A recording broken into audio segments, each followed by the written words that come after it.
kita melihat bahwa catering yang ideal itu sebenarnya itu masih 15 real dengan pajak juga gitu. Walaupun akhirnya disepakati 17 real, ini yang membuat kita tidak puas sebenarnya. Inilah yang menjadi pertanyaan besar kita, generalisasi angka-angka di balik semua komponen-komponen itu memunculkan ada orang mencari keuntungan begitu besar gitu.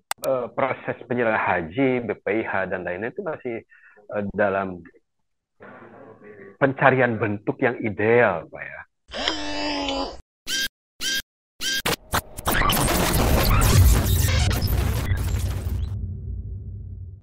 Assalamualaikum warahmatullahi wabarakatuh, Bapak Ibu. Kita berjumpa lagi dalam kegiatan webinar yang diselenggarakan oleh Visi Integritas. Jadi diskusi kita pada siang ini akan membahas soal polemik biaya perjalanan haji. Ini menarik diskusinya. Beberapa hari yang lalu akhirnya diputuskan tentang biaya penyelenggaraan haji itu mencapai 49 juta. Nah, sebelumnya sempat muncul usulan-usulan bahkan sampai angka 69 juta untuk biaya penyelenggaraan haji, walaupun juga disubsidi dari dana tabungan haji. Nah, Bapak Ibu, sebenarnya kita mengundang ada 5 narasumber yang akan kita ajak diskusi pada siang ini. Pertama kita ke Pak Yakut Khalil. Nah, surat yang kita sampaikan sudah diterima Pak Sekjen. Nah, Pak Sekjen merekomendasikan Pak Dirjen PHU, Pak Latif ya, kalau masalah penyelenggaraan haji dan umroh, tapi sampai saat ini juga belum bergabung di kegiatan webinar kita pagi ini. Kemudian ada Pak Maman Imanul Haq, anggota DPR RI dari fraksi PKB, yang mungkin bisa cerita banyak soal dinamika atau tarik ulur soal biaya perjalanan haji. Kemudian ada Pak Ade Irawan, Direktur Utama Visi Integritas. Pak Ade sebelumnya juga di ICW yang juga seringkali menyoroti tentang biaya penyelenggaraan haji, lebih fokus soal akuntabilitas dan transparansi dalam penentuan angka-angka atau biaya perjalanan haji. Nah, di luar itu kita sebenarnya mengundang Bu Alma Safrina dan juga Pak Yasin, cuma sampai saat ini Pak Yasin juga belum memberikan konfirmasi dan juga Bu Almas berhalangan hadir. Jadi kita akan paling tidak akan berdiskusi 2 atau 3 narasumber dalam diskusi kita pada siang ini. Nah, untuk mempersingkat waktu, mungkin saya ke Kiai Maman ya, Kang Maman Imanul Haq, mungkin bisa cerita soal proses ini dan kemudian bagaimana deal atau titik temu terkait dengan usulan biaya perjalanan haji ini. Waktu dan tempat, Kiai Maman, monggo. Ya, terima kasih kepada Visi Integritas, Mas Emerson, Pak Ade. Sebenarnya diskusi lama saya ya dengan Kang Ade Irawan, bahwa kita memang harus mulai untuk membongkar bagaimana sebenarnya komponen-komponen dari biaya haji itu. Seperti kita ketahui bahwa komponen haji itu yang paling besar adalah penerbangan. Nah, setelah itu baru maktab, catering, lalu transportasi, seperti itu. Nah, di tahun ini sebenarnya yang menarik, yang pertama adalah ketika tiba-tiba Menteri Agama melakukan usulan di BP itu atau biaya yang ditanggung oleh jamaah itu 69 juta. Sesuatu yang membuat kita terkejut karena itu kan loncatannya sangat besar sekali dibanding tahun yang lalu. Tahun yang lalu itu kan biayanya tidak sampai segitu, sekitar 39 jutaan seperti itu. Nah, itulah yang memacu dari Komisi 8 terutama Panja untuk lalu mencoba melihat sampai sejauh mana sebenarnya komponen-komponen itu. Dan kita akhirnya mendapatkan sebuah angka-angka yang disepakati. Walaupun jujur aja Panja itu belum puas, Pak Bang Emerson. Panja itu belum puas karena bagaimanapun ini adalah keputusan politik yang harus diambil sebelum reses dan ditunggu oleh jamaah untuk pelunasan. Akhirnya kita sepakati seperti yang diumumkan di publik dengan 90 juta untuk BPIH dan 39,8 juta untuk 49,8 juta untuk BP. Seperti itu. Nah, bagaimana ketidakpuasan ini? Yang pertama seperti yang saya usulkan, bahwa masih belum ada sinkron antara misalnya pejabat bernama Dirjen yang dijabat oleh Pak siapa Hilman, Prof. Hilman. Prof. Hilman mengikuti pola alur dari masukan-masukan anggota DPR. Sementara eselon 2 dan 3 itu kayak stuck gitu ya, kayak sudah diplot untuk mengikuti sesuatu yang sudah selesai. Sehingga mereka terus usulan-usulan itu dipaksakan untuk misalnya di FGD kita sudah setuju bahwa catering di 17 real, tetapi tiba-tiba di raker itu muncul lagi di 18,5. Jadi aneh juga seperti itu. Sampai saya katakan ke Prof. Ilman, ini ada sesuatu yang selesai dalam tanda kutip oleh apa petugas-petugas haji di bidang-bidang kaspiah atau apa penelitian peninjauan atau apa namanya investigasi untuk catering dan maktab, sementara mereka tinggal mengukur sampai sejauh mana biaya-biaya itu. Nah, seperti itu. Tapi akhirnya kita terus menekan untuk lalu melakukan efisiensi. Akhirnya kita dapat misalnya penerbangan mereka kekeh di 38 juta, seperti itu. Lalu kita bisa menekan sampai akhirnya ada kesepakatan di 32 juta 743.992. Nah, begitu pula di akomodasi di Mekah dan di Madinah, kita melihat bahwa catering yang ideal itu sebenarnya itu masih 15 real dengan pajak juga gitu, dengan pajak. Walaupun akhirnya disepakati 17 real, ini yang membuat kita tidak puas sebenarnya. Tidak puas hanya karena ini mau reses saja akhirnya terpaksa diketok, karena kita membandingkan beberapa tempat catering itu bisa ada yang nyiapin seperti itu. Jadi ada plat harga yang seolah-olah di plat itu 17, padahal kalau kita cari catering yang lain secara keseluruhan itu masih ada yang sanggup bahkan di bawah 15. Inilah yang menjadi pertanyaan besar kita dalam istilah saya, generalisasi angka-angka di balik semua komponen-komponen itu memunculkan ada orang mencari keuntungan begitu besar gitu. Oke lah kalau misalnya ada catering yang bagus dengan ini yang bagus, kita bisa setuju di 17. Tapi bagaimana dengan catering-catering di bawah itu? Belum juga soal titipan dan lain sebagainya. Nah, lalu begitu pula maktab. Maktab itu saya pernah datang ke satu owner di daerah Azizia, itu mereka bilang bahwa dengan 4.000 aja udah mumtaz, udah istimewa. Nah, tiba-tiba digeneralisir lagi bahwa maktab betul-betul di plan semuanya dengan angka 4.200 dan lain sebagainya. Nah, itulah sebenarnya yang membuat kita ingin mengatakan bahwa BP atau BPIH secara keseluruhan itu masih bisa ditekan sampai seideal mungkin, tapi kita harus memulai dari apa yang saya bilang negosiasi. Jadi perlu ada seorang ahli seorang negosiator yang dia menego misalnya dengan penerbangan, mereka harus tahu aftur berapa, hand grounding dan berapa dan lain sebagainya. Begitu pula soal maktab, soal catering, soal di tempat di Armuna misalnya, seluruh masyair itu betul-betul bisa dilakukan oleh orang yang punya keahlian menaksir misalnya dengan harga di Mina atau di Mina atau di Arafah itu berapa harga karpet seperti itu, karena 1,4 triliun yang diminta oleh mereka pada tahun kemarin itu tidak sesuai spek yang kita lihat seperti itu. Nah, makanya usulan saya di samping negosiator yang ulung ya, yang transparan, profesional seperti itu, kita pun meminta agar ada diplomasi yang diperkuat bagaimana kita bisa masuk ke syarikah. Syarikah itu dulu muasasah, sebelum muasasah dana yang dia yang menyediakan perlengkapan jamaah haji. Jadi kalau kita ingin memotret ibadah haji, harus dipotret bahwa di satu sisi ada G2G antara Kementerian Haji Indonesia dengan Kementerian Haji di Arab Saudi. Tapi ingat, ada yang namanya syarikah. Syarikah itu profesional banget. Nah, karena profesional, kita bisa meminta kepada mereka, yang pertama, meminta diaudit perusahaannya. apakah mereka betul-betul profesional sesuai spek yang diminta dan sebagainya atau sesuai dengan uang yang kita keluarkan atau tidak. Nah, kalau ada kelebihan, misalnya 1,4 triliun yang ban kita bayarkan tapi tidak sesuai spek, itu sebenarnya kelebihannya bisa kita ambil lagi untuk dana efisiensi.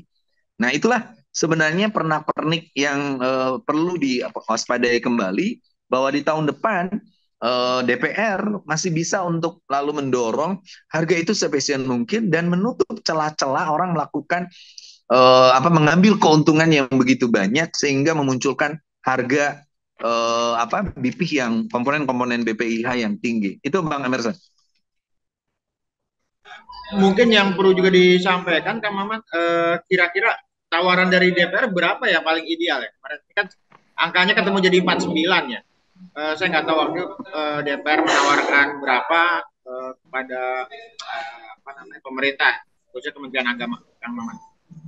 Iya, kalau saya kemarin sebenarnya paling rasional angka BPIH itu sekitar 75 sampai 80 juta. Seperti itu. Lalu perimbangannya BP nanti itu memang jujur ya bahwa perlu juga ada aspek istitoah dan keadilan yang dimunculkan. Jangan sampai beban yang dibebankan kepada optimalisasi nilai manfaat dari BPKH itu terlalu tinggi. Sekarang kan presentasinya masih 55,3% dengan 44,7%. Seperti itu. Nah, seharusnya itu memang udah dibalik bahwa dana yang dikeluarkan oleh jamaah seharusnya harus lebih besar dari nilai manfaat yang diambil. Seperti itu. Jadi sekitar 75 sampai 80 juta BPIA, lalu itu dibagi aja. Dibagi misalnya dibagi duanya, ya masih tetap di 40 juta atau 35 itu sebenarnya masih bisa tercapai gitu. Ya, makasih Kang Maman. Jadi angkanya tawarannya DPR sekitar 35 atau 40 ya. Mungkin jadi titik tengahnya jadi kemudian jadi 49 Kang Maman. Ya, Kang Maman, terima kasih atas paparannya. Mungkin kita langsung ke Pak Ade. Tadi Kang Maman sudah banyak cerita sebenarnya kalau sebenarnya mau dipangkas lagi, seriusin sebenarnya ini sangat mungkin beban biaya haji buat calon jemaah bisa menjadi lebih murah Pak Ade. Tapi sekali lagi concernnya Kang Maman juga sama seperti Pak Ade, isu soal transparansi, akuntabilitas ini juga mungkin selalu jadi pertanyaan yang muncul tiap penentuan biaya haji, kemudian juga nanti akan dirasakan oleh juga jamaah haji ketika proses pelaksanaan ibadah haji. Pak Ade, waktu dan tempat silakan. Izin share, Pak Emerson. Sudah kelihatan Pak Ade? Sudah kelihatan? Ya. Oke. Ya, pertama hatur nuhun Kang Maman atas sharingnya. Saya kira dari penjelasan Kang Maman, ya kelihatan masih belum banyak berubah gitu ya dari diskusi kita beberapa tahun yang lalu ya, Kang Maman. Yang kedua sih, pertanyaan saya sih, berapa banyak sih anggota DPR di Komisi 8 seperti Kang Maman gitu ya, yang saya tahu dari dulu coba rajin ngulik komponen-komponen detail di BPIH ini gitu ya. Karena kan kalau teman-teman yang biasa ngaudit selalu bilang ya setannya ada di detail gitu ya. Bagaimana angka-angka itu disembunyikan dan lain sebagainya gitu ya. Nah, menyambung Kang Maman ya, sebenarnya kalau menurut kami sih ada dua ya terkait dengan biaya haji ini atau BPIH dan biaya yang ditanggung oleh masyarakat ya BP gitu ya. Paling tidak ada dua yang harus kita kritisi gitu ya. Pertama memang di komponen BPIH-nya gitu ya. Dan ini kalau dalam penelitian yang dilakukan ya di visi integritas ataupun dulu ya di ICW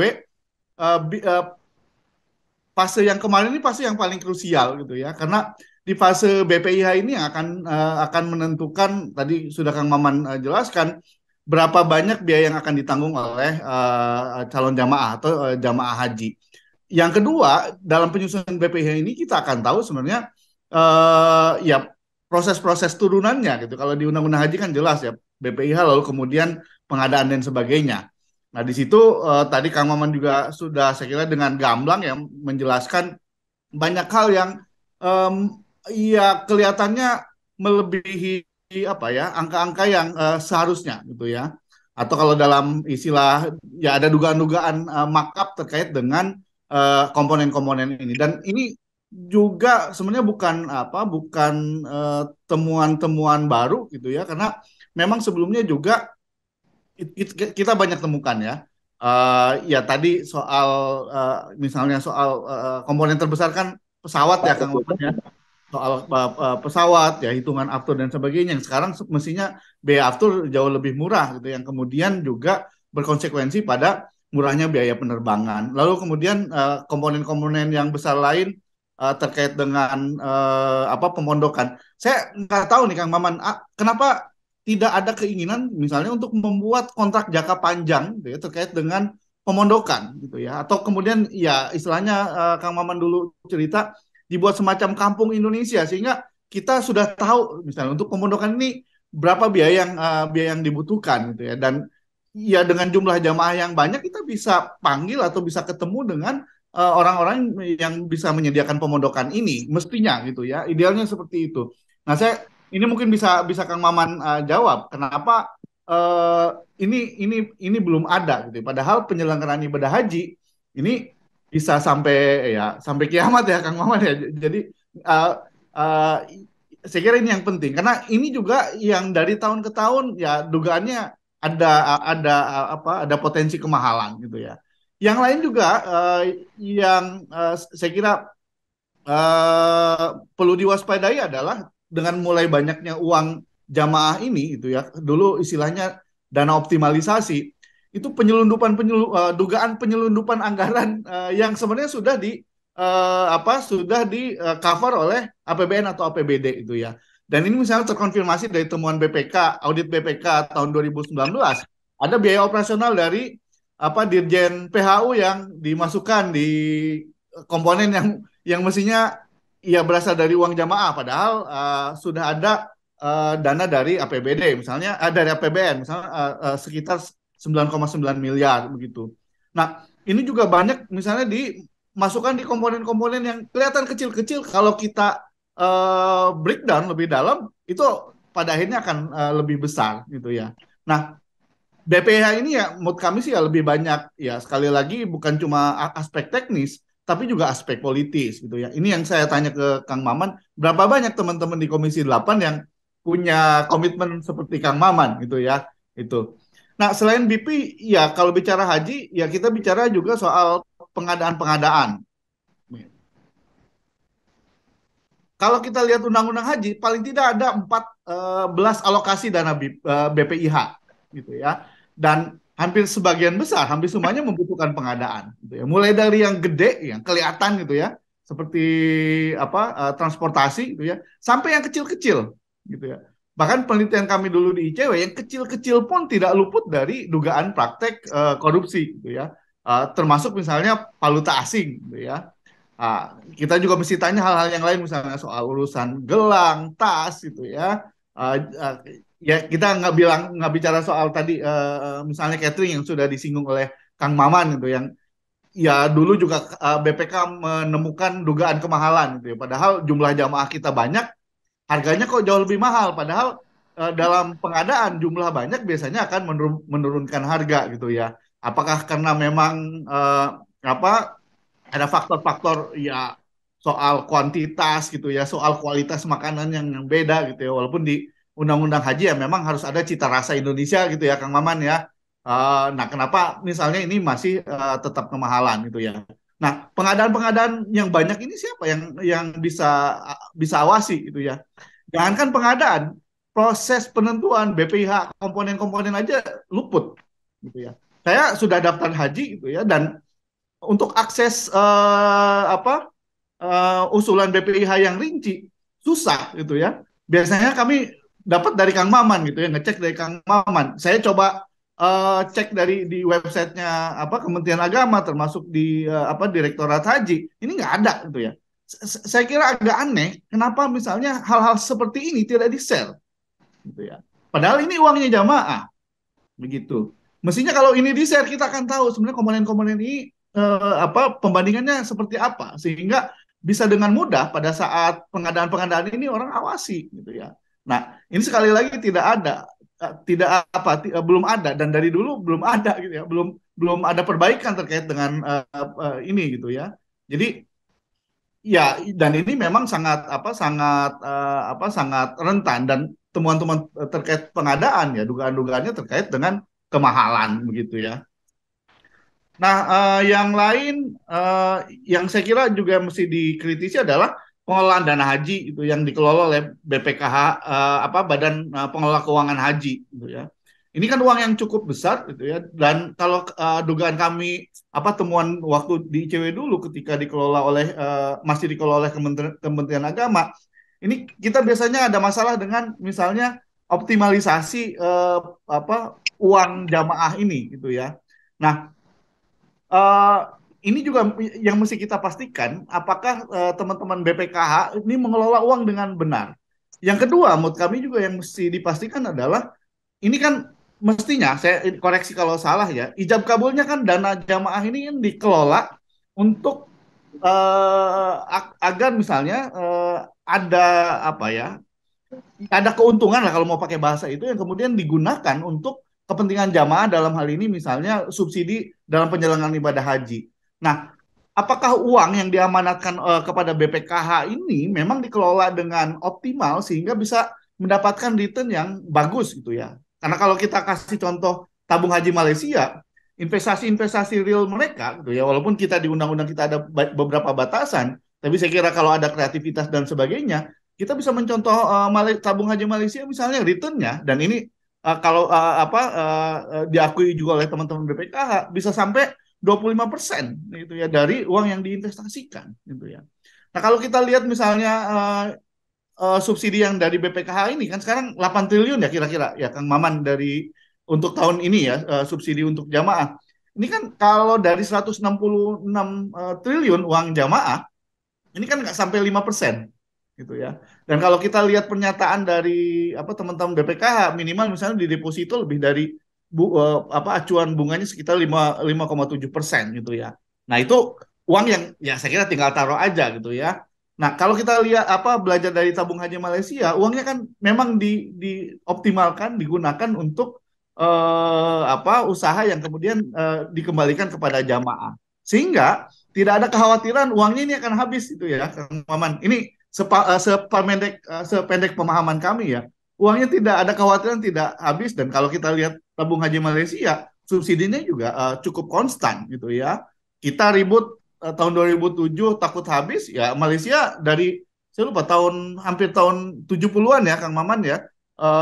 Yang mereka konstan bisa menghasilkan return untuk untuk kepentingan calon jamaah haji gitu ya.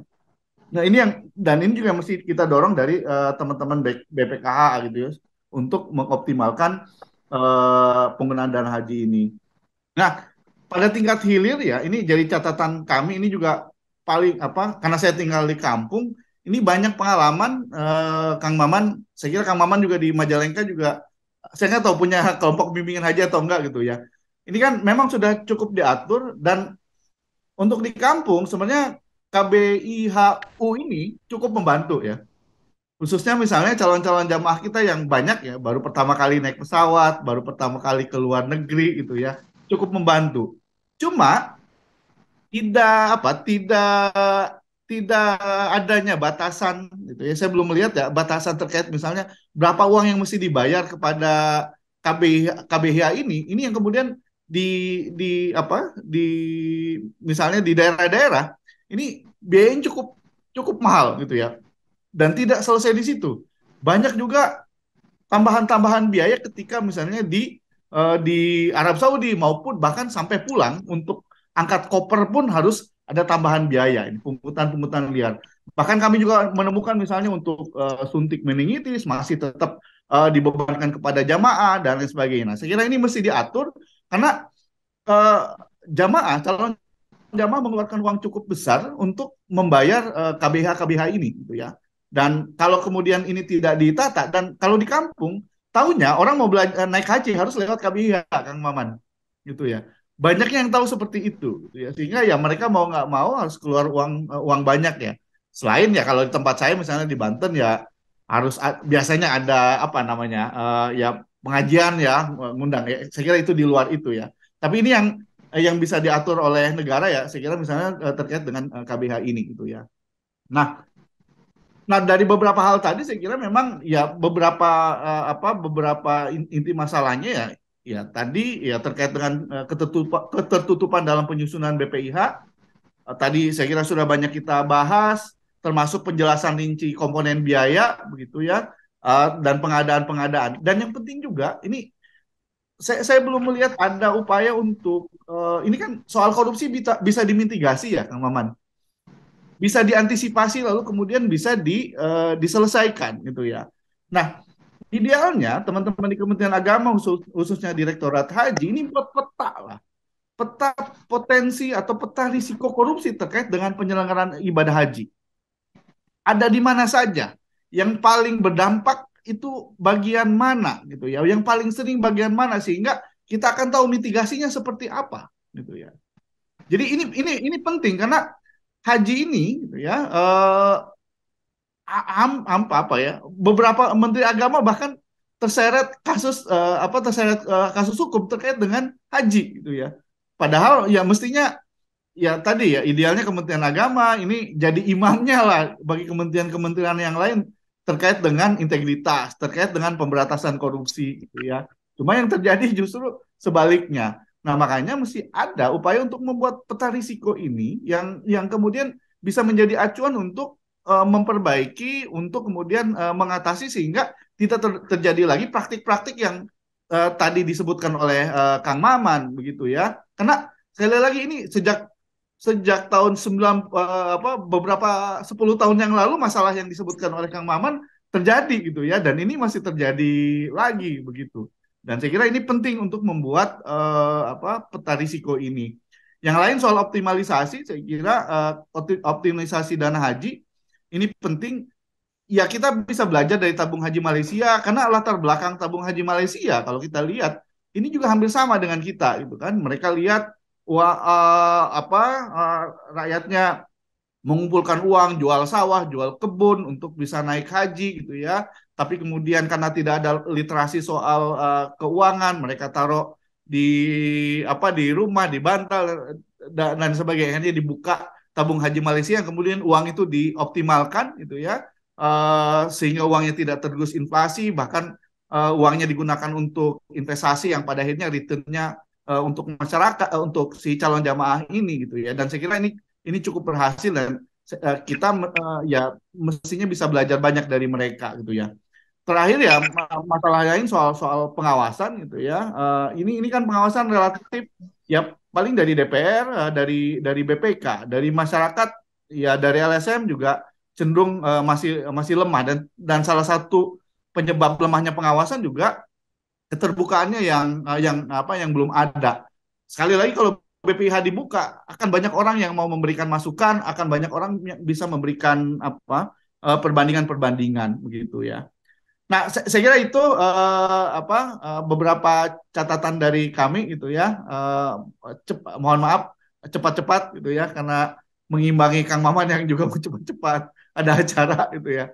Saya kira itu, terima kasih banyak. Assalamualaikum warahmatullahi wabarakatuh. Ya, terima kasih Pak Ade. Tadi Pak Ade mencatat ada 6 masalah, isunya soal ketertutupan penyusunan BPIH, sama terkait dengan pengadaan terkait penyelenggaraan haji, dan kemudian juga menyinggung soal isu dugaan korupsi di penyelenggaraan haji. KPK sendiri juga di awal Januari juga sempat singgung juga dan mengingatkan Kementerian Agama terkait dengan BPIH gitu ya, agar hati-hati dalam pengelolaan dana-dana haji. Nah, Pak Adi juga ingatkan terkait dengan korupsi haji, ya, kita punya pengalaman buruk ya, Kiai Maman ya, bahwa ada 2 menteri agama yang tersandung dalam kasus korupsi, dan itu juga menyerempet atau terkait dengan penyelenggaraan haji. Nah, teman-teman, Bapak Ibu sekalian, kita akan masuk ke sesi diskusi. Sebenarnya kami masih berharap Dirjen PHU itu bisa hadir dari Kemenak. Saya dengan Dirjen PHU ini. Oke, siap. Tapi beliau lagi ngisi acara, jadi saya yang keluar acara. Oh, pantas. Saya Ya, ya. boleh tanggapi dulu nggak, Bang Emerson? Gimana, Om? Tanggapi dulu Pak Ade, Kang Ade. Oh, ya boleh. Sekalian Kang sambil tanggepin Pak Ade, ada pertanyaan di Q&A Kang Maman, izin di Q&A ada pertanyaan dari Mas Nurul Goji. Kapan rencana presentasi ideal antara BP, BPIH ya dengan nilai manfaat yang akan diberlakukan? Siap Kang Maman. Jadi menanggapi Pak Ade dan juga Nurul Goji yang ada di kolom Q&A Oke. Pak Kang Maman. Oke, menarik sebenarnya yang dikatakan oleh Kang Ade. Saya ingin mencoba dari yang paling terakhir ya, bahwa memang Kementerian Agama itu perlu untuk menguatkan kembali integritasnya, terutama soal SDM. Jadi saya masih melihat SDM Kementerian Agama itu diisi oleh orang-orang yang paham ilmu agama, tetapi kurang paham soal akuntabilitas, akuntansi dan lain sebagainya, termasuk apa yang saya bilang sebagai negosiator. Seharusnya memang harus dicari dari orang luar yang bisa menego misalnya harga-harga yang dilakukan, yang diserahkan oleh pihak Arab Saudi. Karena bagaimanapun mereka itu pedagang-pedagang handal yang mencari keuntungan. Nah ini yang perlu digarisbawahi dulu Kang Ade. Apakah itu markup ataukah itu cara terlihat bodohnya orang kita sehingga mereka orang Arab itu mengambil keuntungan. Cuman sayangnya orang Arab dalam tanda kutip mereka yang terbiasa menyelenggarakan haji itu mainnya dengan orang-orang kita. Dengan orang-orang kita. Misalnya gini, misalnya kita menemukan ya catering. Catering itu bisa sebenarnya 13 real sampai 15 real. Tapi karena mereka ingin dapat untung, kayak gitu, maka dinaikkanlah sampai 17. Pertanyaannya, dua realnya kemana?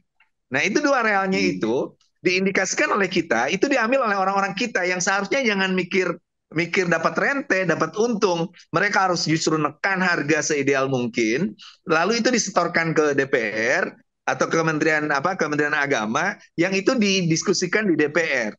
Nah, kita ke sana itu semua udah selesai. Udah selesai. Jadi misalnya maktab DPR, makanya kita harus coba ya, DPR mengusulkan dua hal agar celah itu hilang. Pertama, hapuskan catering, ganti dengan uang. Dengan hapusnya catering, paling tidak ada orang yang main. Bayangkan aja Kang Ade, kalau kita ngambil 1 real dari seluruh jumlah makan di Mekah, maka kita ketemu angka 1 real loh. Ketemu angka paling sedikit 48 miliar. Kayak gitu. Itu apalagi kalau misalnya 2 real. Ada yang sampai dapat 3 real, 5 real.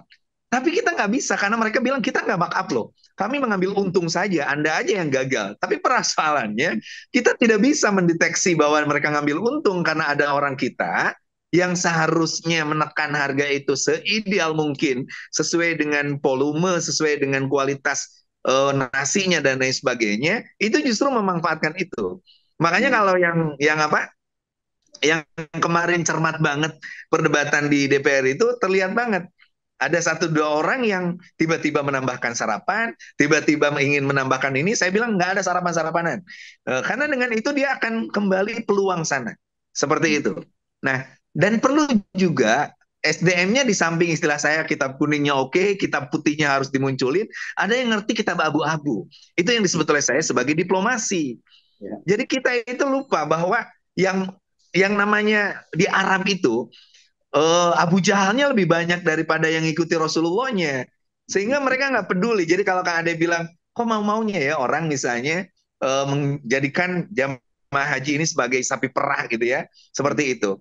Ada 2 alasan Kang Ade. Yang kedua, yang pertama adalah Abu Jahalnya terlalu kuat dalam DNA mereka, seperti itu. Yang kedua adalah mereka berpikir kami bisa melakukan kezaliman sebesar apapun, tapi kan bertobatnya gampang, tinggal datang ke Baitullah. Nah itu yang bahaya. Jadi kita kadang-kadang ke sana, astagfirullahaladzim, di Mekah, bagaimana penyelenggara umroh, bagaimana orang yang seharusnya melayani haji, itu justru mengeruk untung sebesar-besarnya. Kapan lagi? Apalagi para pemain-pemain lama ya, yang di dalamnya ada orang Indonesia itu, ketika COVID-19 2 years, we are lost, kayak gitu. Profitnya mereka ingin mendapat keuntungan langsung 4 tahun, kan gila gitu. Nah itu perlu digarisbawahi. Oke, itu poin terakhir yang saya simak. Nah yang kedua, poin terakhir kedua Kang Ade itu, KBHU itu memang terus menerus kita lakukan pembinaan, bahkan dimasukkan seperti itu. Tapi jujur aja, saya setuju Kang Ade, ada KBIH yang melakukan persaingan tidak sehat, termasuk juga hal yang bersifat intimidatif.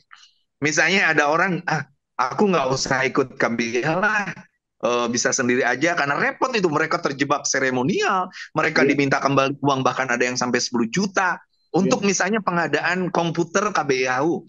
Padahal tahun lalu aja komputer masa langsung rusak 1 tahun kan gitu misalnya. Seperti intimidatifnya, orang yang tidak ikut KBIH itu nanti dikucilkan, tidak diajak ngobrol dan lain sebagainya. Ini yang saya sering katakan kalau keliling. Saya bilang bagaimana kita mau dimuliakan Allah, kita udah menghinakan tamu-tamu Allah seperti itu. Nah, selanjutnya saya setuju tentang BPKH. BPKH itu saya minta pertama memang setoran awal harus ditaikkan karena sudah berpuluh-puluh tahun nggak naik-naik. Tapi yang kedua, mereka harus ditekan optimalisasi keuntungannya itu paling tidak harus 7%, 11,7 triliun. Tetapi yang terpenting adalah BPKH itu, kalau saya jadi ketua BPKH yang pola sekarang, itu duit nggak usah diapa-apain tetap dapat segitu. Jadi mereka itu jadi tukang rem aja. Lalu naudzubillah ya, ada orang yang menganggap dengan uang 167 triliun itu lalu bisa ngomong kiri kanan dan lain sebagainya.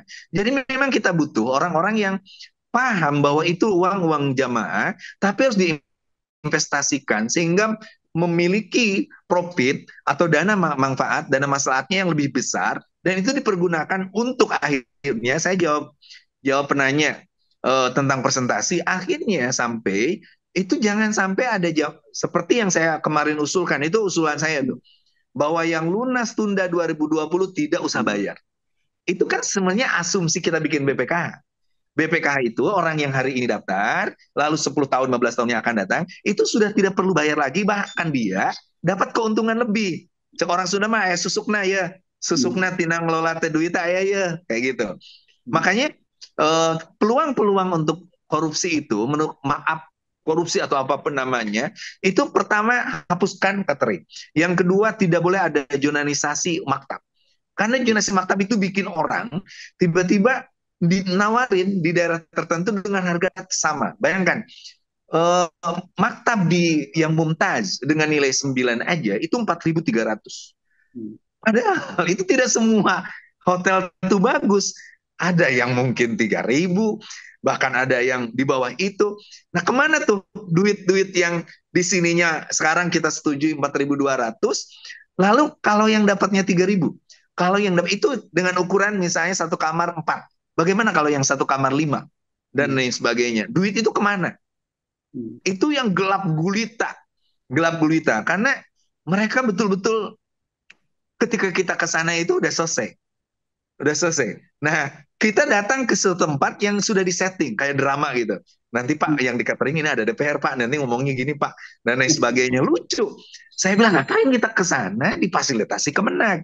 DPR itu harusnya tidak boleh difasilitasi Kemenag. DPR pakai anggaran sendiri, bikin pengawasan eksternal, kita melaporkan itu untuk lalu ke publik. Seperti itu. Nah, selanjutnya, salah satu peta yang harus diwaspadai dan dicermati itu adalah soal, ini ada Kementerian Haji, di sini ada Kementerian Agama lewat Dirjen PHU. Tapi ada satu lagi yang namanya syarikah itu. Nah, kita kadang-kadang sulit tuh masuk pengawasan ke syarikah itu. Syarikah itu kalau kita datang ke sana, Kak Ade, karena mereka merasa sebagai perusahaan dan lain sebagainya, mereka tanya, oke lah, kalau ada uang kami tingkatkan mutunya. Kalau nggak ada uang, kami ya segitu-gitunya aja. Nah, pertanyaan saya, apakah mereka mau diaudit? Apakah mereka mau membelikan uang kalau barang tidak sesuai yang mereka tawarkan? Mereka punya kaki tangan di Indonesia yang sudah lobby kiri kanan, nanti ke kami ya ininya. Belum pengadaannya. Yang ngadain karpet, tenda, dan sebagainya, itu syarikah. Kita sudah tidak boleh masuk. Cuman syarikah nggak mungkin dengan leluasa melakukan itu, kecuali ada orang-orang di kita, orang-orang Kemenag eselon 3 atau 4 lah seperti itu, yang mereka dimainkan di sana untuk jaga kemana bercecerannya cuan-cuan itu. Ini memang agak berat menurut saya. Ada kultur yang mencari untung habis-habisan, Sementara kita masih pada pendekatan normatif, kita masih datang ke sana bla bla bla, lalu di hadapan media dan lain sebagainya. Nah, itu yang menjadi PR bagi kita soal syarikah dan kaki tangannya itu. Nah, usulan saya waktu rapat terakhir kemarin itu, pertama adalah tentu reformasi birokrasi. Tapi reformasi birokrasi ini tidak akan pernah bisa berjalan kalau kita tidak bisa paham bagaimana kultur mana saja. Karena misalnya ya, kalau nggak bisa dihapus misalnya kayak gitu. Mereka pernah 2017 2007 itu mereka melakukan sabotase, menutup akses sehingga makan, dan itulah yang membuat berat kita bercokol begitu banyak, dan kita ya itu tadi normatif yang kita kesalkan, yang kita hari ini sayangkan itu kok ada orang yang menikmati gitu, kayak yang begitu mencari untung besar-besaran lalu memanfaatkan orang-orang kita untuk lalu berbagi gitu, berbagi dari keuntungan-keuntungan yang begitu besar itu, bukan lalu meminimalisir, bahkan kalau bisa melakukan efisiensi sekecil-kecilnya seperti itu. Nah, yang kedua adalah soal regulasi. Regulasi kita berat, Ade. Misalnya BPKH itu tidak bisa dia lari karena ada beberapa regulasi yang membuat mereka harus ngerem terus. Kayak gitu. Misalnya mereka soal tanggung renteng. Itu yang perlu dapat masukan. Makanya saya mengusulkan untuk revisi Undang-Undang Haji dan revisi Undang-Undang BPKH juga.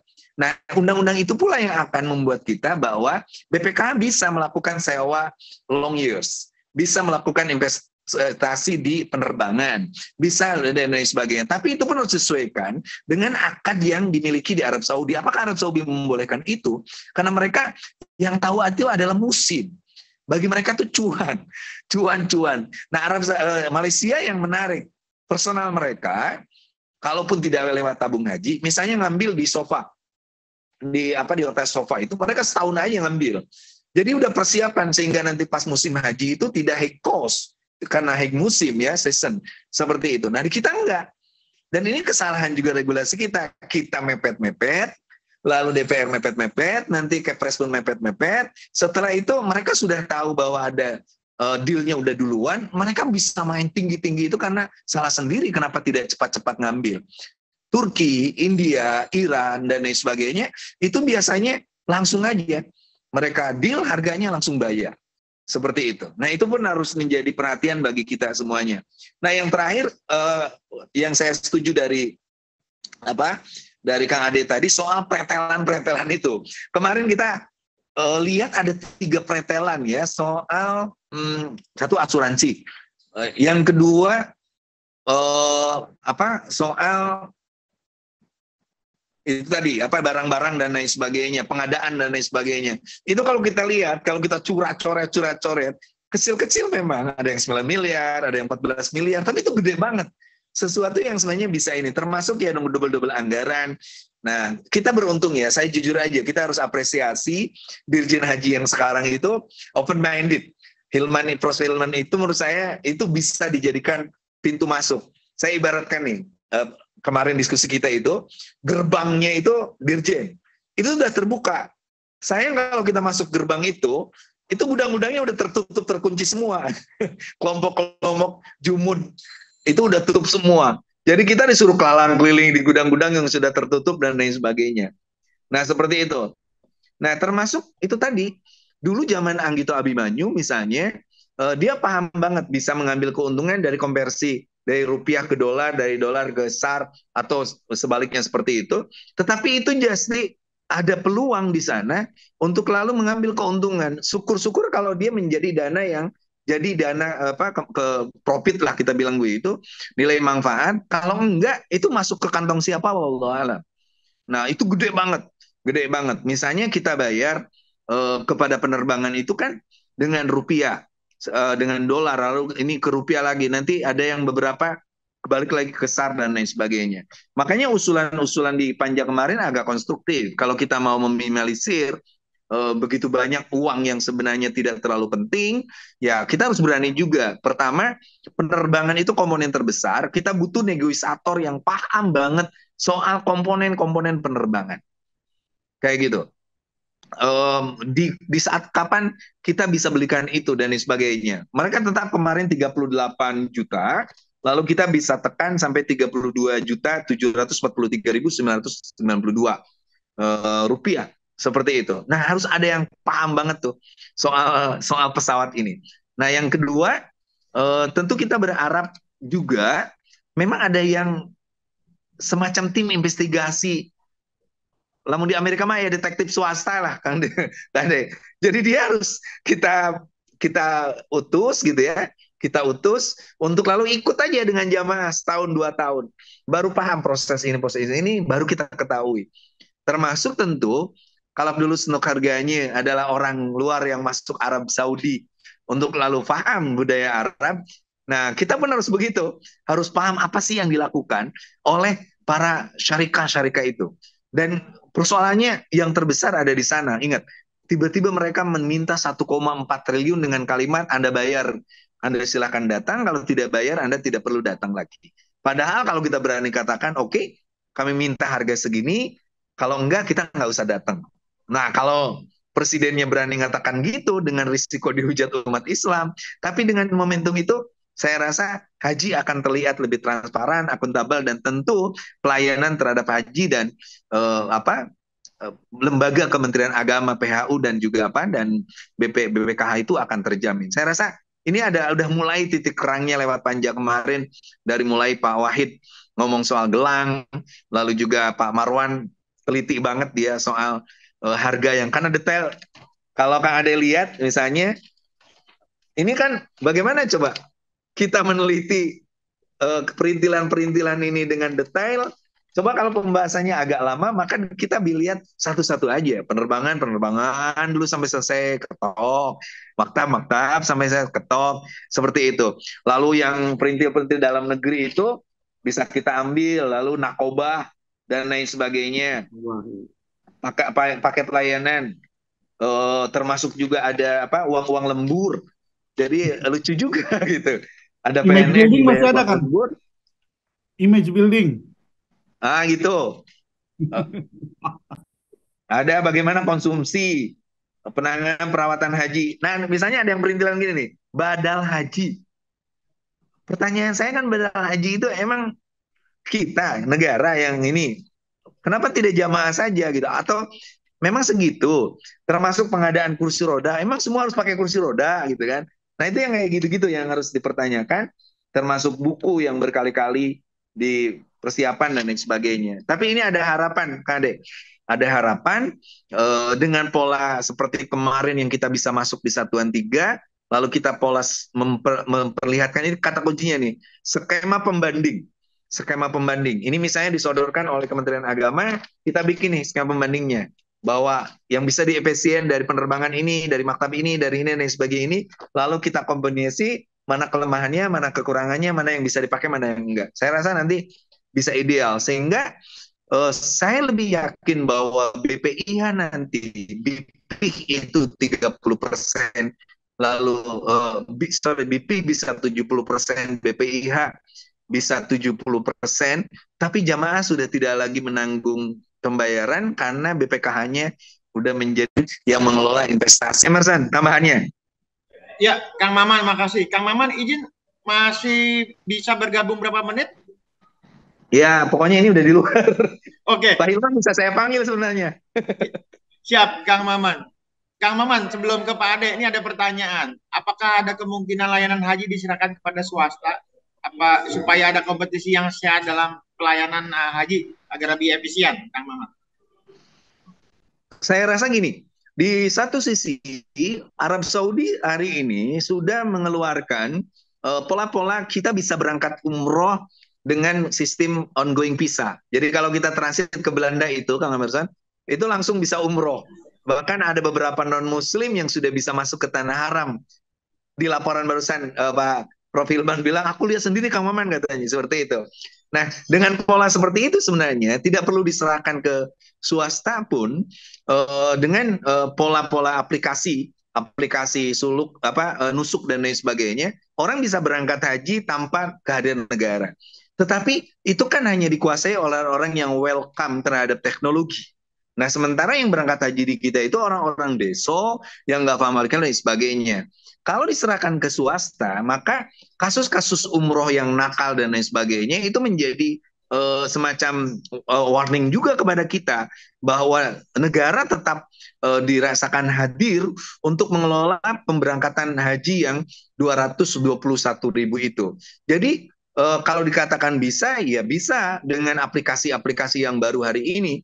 Jadi misalnya saya bisa haji tanpa lewat prosedural antri, tapi kita masuk misalnya dari beberapa visa yang dikeluarkan lewat aplikasi yang dikeluarkan oleh pemerintah Arab Saudi, kita pesan hotel sendiri, kita pesan flight atau penerbangan sendiri dan lain sebagainya. Tetapi untuk keseluruhan mengelola dari mulai pembinaan seperti amanat undang-undang haji, pembinaan, pelayanan, keamanan dan kemandirian pasca pulang itu, saya rasa negara tetap harus hadir, tapi negara yang betul-betul hadir untuk kepentingan jamaah, bukan negara yang dimanfaatkan oleh pihak-pihak yang mencari rente dari jamaah-jamaah yang berangkat haji.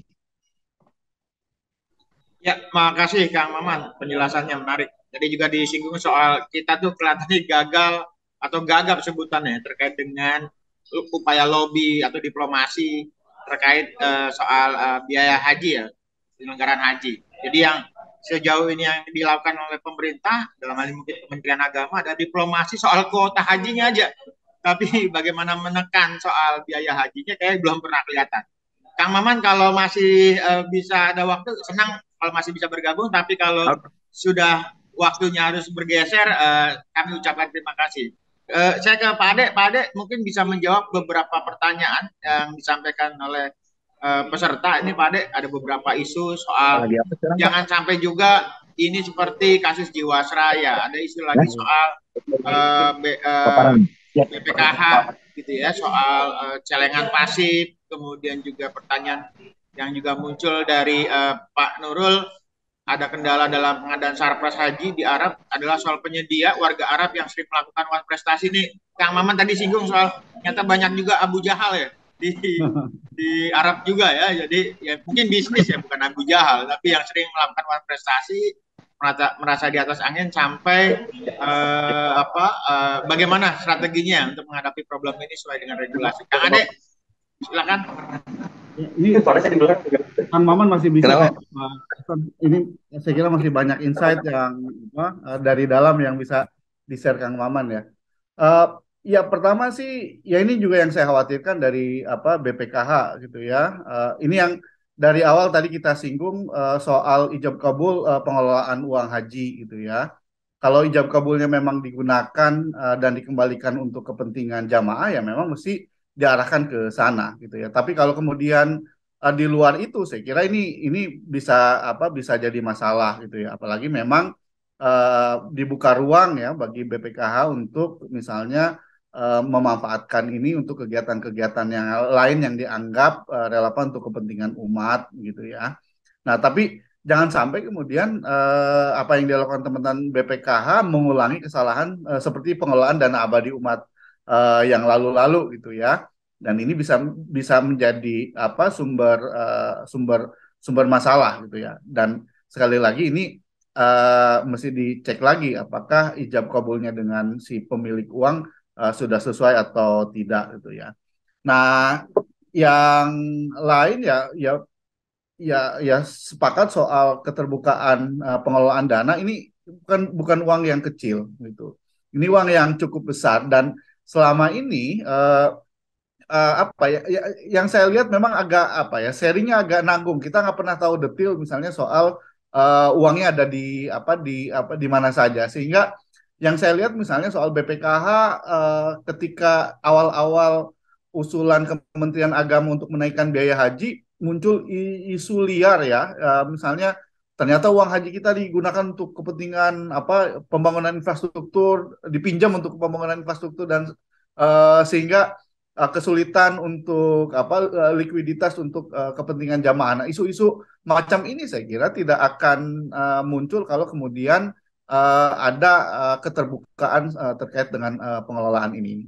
Nah, selain untuk meminimalkan isu-isu liar tadi, saya kira memang juga untuk menjaga agar dana umat ini tidak disalahgunakan gitu ya. Nah, kalau belajar dari pengelolaan sebelumnya, wabil khusus ketika dikelola oleh teman-teman di Kementerian Agama, ini kan catatan-catatannya cukup banyak. Misalnya terkait dengan penempatan uang yang nilai bunganya di bawah nilai pasar, begitu, tidak optimal dan lain sebagainya. Nah, saya kira hal-hal seperti ini yang mestinya dijadikan pelajaran oleh teman-teman di BPKH supaya supaya tidak terulang, gitu ya. Dan penting juga dilakukan audit khusus terkait dengan pengelolaan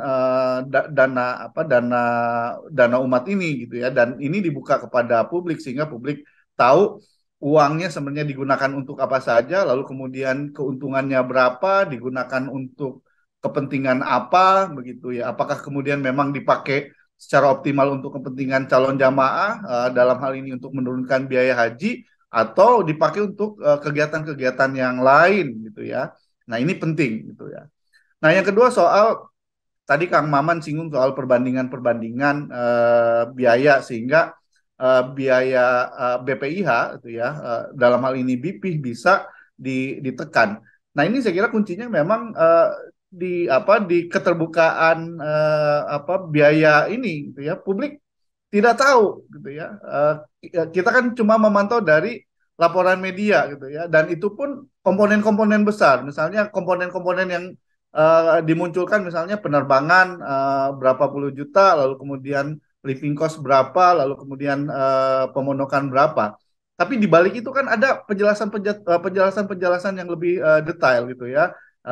Direct cost-nya berapa, indirect cost-nya berapa, tadi pengadaan-pengadaan untuk kegiatan A, B, C, D berapa.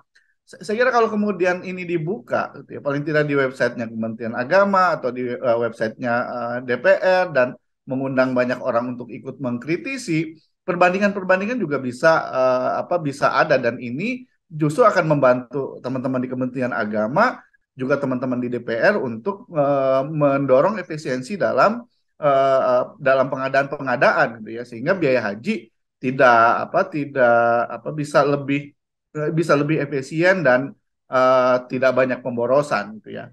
Yang memang tidak bisa ditutup mata, karena ini kan sebagian besar, bahkan ya sebagian besar kegiatan dilakukan di negara lain, dalam hal ini di Arab Saudi.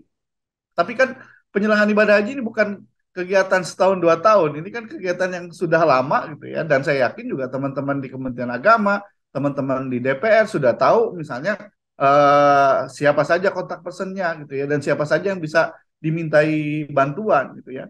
Selevel kita misalnya, kami sewaktu di ICW bisa kok ketemu dengan orang-orang yang bisa membantu. Oh, ini bisanya mesti ya ini kemahalan besinya bisa dengan kelompok mana begitu. Nah, ini saya sepakat dengan Kang Maman, memang butuh orang yang bisa melakukan nego dengan baik gitu ya. Tentu saja nego untuk kepentingan kepentingan negara, dalam hal ini adalah calon jamaah haji, tentu saja bukan nego untuk kepentingan pribadi, sehingga misalnya eh, biaya-biaya yang tadi disebutkan bisa jauh lebih murah.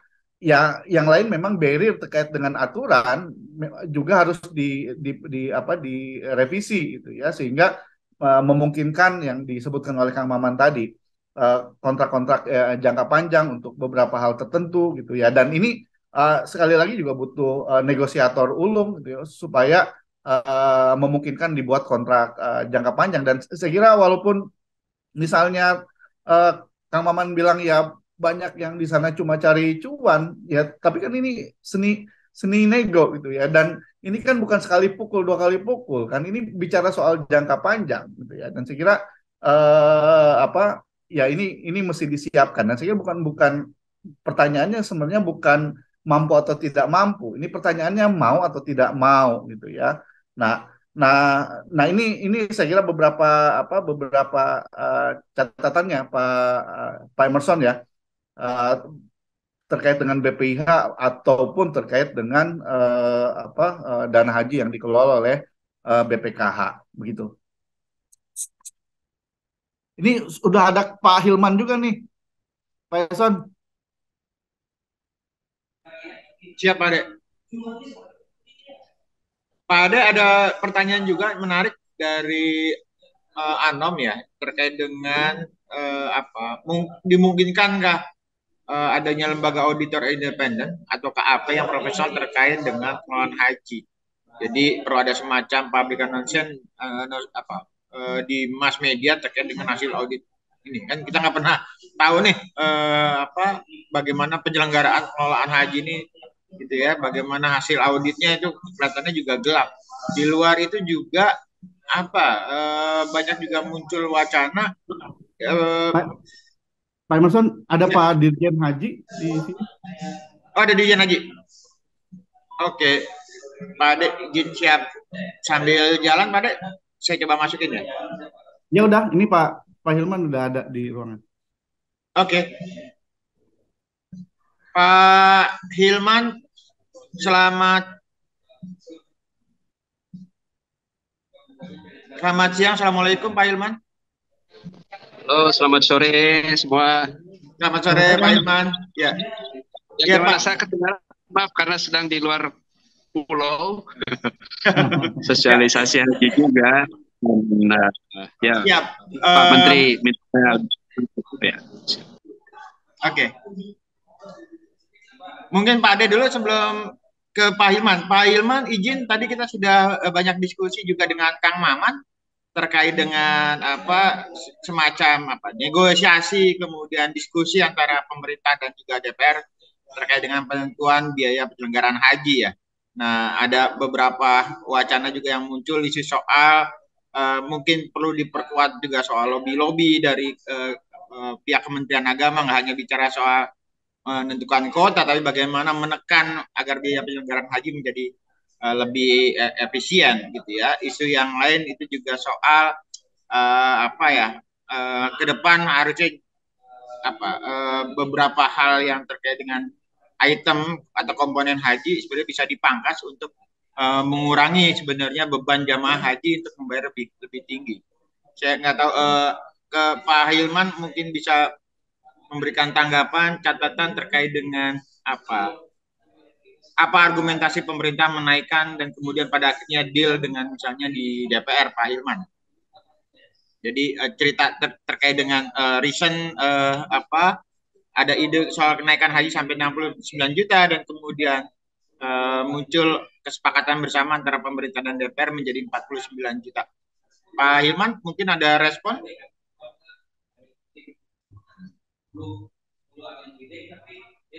Ya, mungkin sambil menunggu. Ya, Pak Hilman mau memberikan respon, Pak Hilman izin. Baik, terima kasih. Assalamualaikum warahmatullahi wabarakatuh. Waalaikumsalam warahmatullahi wabarakatuh. Hormati Pak Moderator, teman-teman semua. Sekarang saya kira ini pertanyaan yang menarik sekali. Saya mengapresiasi apa yang dipertanyakan oleh publik yang terkait dengan biaya haji yang kemarin sudah kita diskusikan bersama. Bagaimana proses perumusan kenaikan itu muncul dan bagaimana proses perumusan penurunan itu muncul gitu ya. Jadi memang naik kontroversi, turun juga kontroversi ya. Saya dulu memberikan harga 42 juta, Pak. Kontroversi juga. Saya taruh 69 kontroversi. Sebetulnya publik itu dan para ilmuwan, para politisi, para akademisi, para pengamat itu apa rumusannya? Kan gitu, Pak ya. Saya taruh 41 juta kontroversi, Pak, tahun lalu. Dan akhirnya 98 juta biayanya. Saya taruh 69 juta, sekarang BP-nya ramai juga gitu ya. Nah, kemudian kembalilah ya ke sekarang misalnya 49 juta. Dulu 41, sekarang 49 juta, ya alhamdulillah. Ini kompromi. Nah, Bapak Ibu sekalian, terima kasih atas waktunya. Dan saya kira inilah PR buat kita semua, Pak, bahwa memang proyeksi pembiayaan haji itu in, in the making proses. Nah, kira-kira begitu ya. Jadi selama 15 tahun ketika itu ada uang dikelola, kemudian menjadi subsidi dan seterusnya, yang memang proses pengendaliannya itu yang dulu juga belum jelas, gitu ya. Undang-undang berganti tahun 2019 berganti, baru undang-undang, ya. Kemudian 2020 nggak ada haji, 2021 nggak ada haji, 2022 ada haji separuh, tidak normal, dan baru normal adalah 2023. Ini dari segi kuota, itu pun belum saya sebut normal, karena saya melihat bahwa 2023 ini pun normal baru jumlah kuotanya, Pak Ade, ya. Yang normal besok beneran kapan? Insya Allah 2024. Nah, jadi saya masih melihat ini adalah periode transisi, di mana transformasi pasar di Saudi begitu dahsyat, ya, pasca COVID, ya, kemudian juga harga-harga naik, inflasi, kemudian ada transformasi teknologi juga yang tidak terhindari di sana, dan tentu saja juga ada transformasi ekonomi yang berdampak pada layanan jamaah haji. Nah, ini mungkin satu gambar. Yang kedua, ya, kita sekarang deal bukan lagi dengan muasasah, Pak. Bukan hanya muasasah yang dulu foundation yang melayani kita, tetapi sudah syarikah atau holding company, gitu, yang otomatis cara berpikir kita, cara bernegosiasi kita, cara kita bersikap juga sudah berhadapan dengan perusahaan-perusahaan. Dan ini juga suatu tantangan yang mungkin sebelumnya tidak terbayangkan, unimaginable situation, gitu ya, bahwa akhirnya bukan khidmatul masyair, khidmatul hujjaj, melayani masalah proses haji itu bukan lagi seperti dulu syekh-syekh yang kemudian dengan keikhlasan mereka, tapi sudah profesional betul. Nah, ini transformasi ini tidak bisa dihindari. Yang kemudian yang berikutnya adalah tax, Pak, pajak. Dulu nggak ada pajak, Pak. Tahun lalu mulai pajak muncul. Tahun ini firm, ada 15, ada 20%.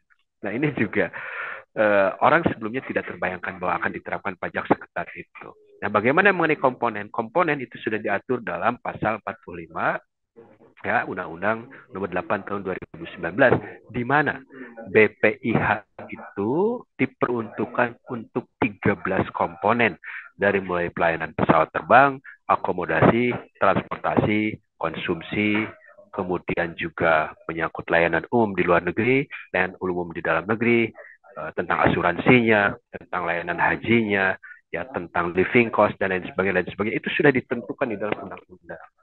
Nah, memang dari situlah kemudian kita harus melihat berapa sih yang rasionalnya. Dan bagi kami, Pak Ade dan teman-teman, kita punya PR besar untuk memproyeksikan ke depan bagaimana sebetulnya imajinasi kita tentang pembiayaan haji selama masih ada BPKH.